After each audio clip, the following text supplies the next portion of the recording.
Know the 10 strategies to prevent anaphylaxis in food allergic children. I reviewed strict avoidance measures, being an avid label reader, carrying 2 epinephrine auto-injectable devices, wear medical bracelets, open communication with all food providers to ensure that your child is safe, knowledge of and implementation of appropriate cleanliness habits, and teach family members, caregivers, loved ones how to use epinephrine auto-injectors, when to use the epinephrine auto-injectors, and when to seek emergency services. This video is going to be on elimination of cross-contamination of food allergens. So there are several things that can be done, but one of the things that we recommend is keeping that food, the offending agent, out of the house. Which is easier said than done if there is younger siblings in the house who are at high risk for a peanut allergy.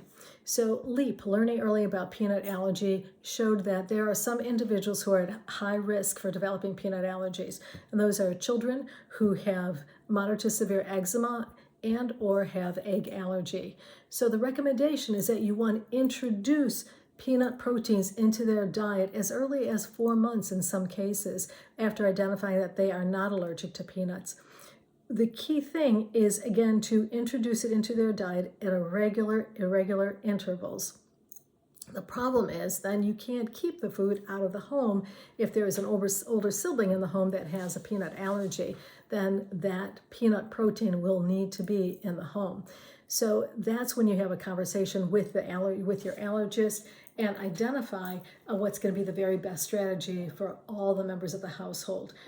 Recall that the LEAP study was designed to give us information about how to prevent that child or children from developing peanut allergy, and that's extremely important. If we can prevent someone from having a food allergy, that's huge.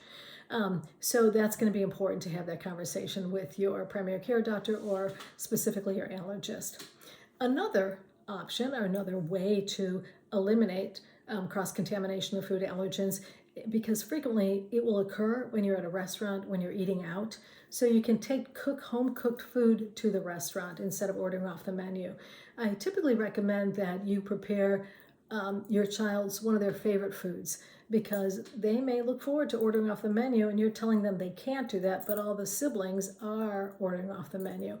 So you want to make it special for them so they don't feel like they're being punished for having a food allergy. Recall that it is not a choice to have a food allergy, it is a disease.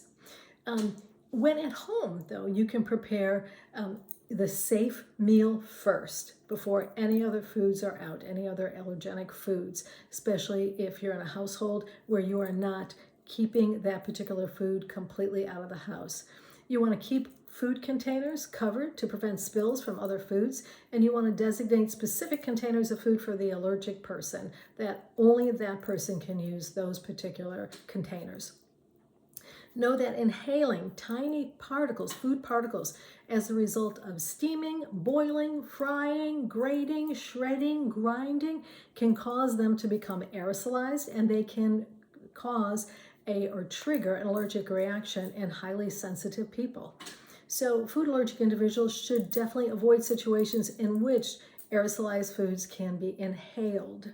So keep that in mind. I do have several patients who had a reaction when they were boiling shrimp, or somebody in the household was boiling shrimp and they're allergic to shrimp. So it was becoming aerosolized, they were breathing it in, it was causing them to have reactions. Know that peanut protein does not easily become airborne from peanut butter. So if you open a jar of peanut butter and you're stirring it or doing whatever, it does not become aerosolized. However, peanut flour or dusty roasted peanuts, that peanut protein may become aerosolized. An individual who is peanut allergic may breathe that in, and it could cause them to have a reaction. So elimination of cross-contamination is critical because it can help prevent your child from developing a life-threatening reaction to a particular food that they're allergic to. So that's going to be, again, critical. So stay tuned for the next tip or strategy for preventing anaphylaxis in food allergic children.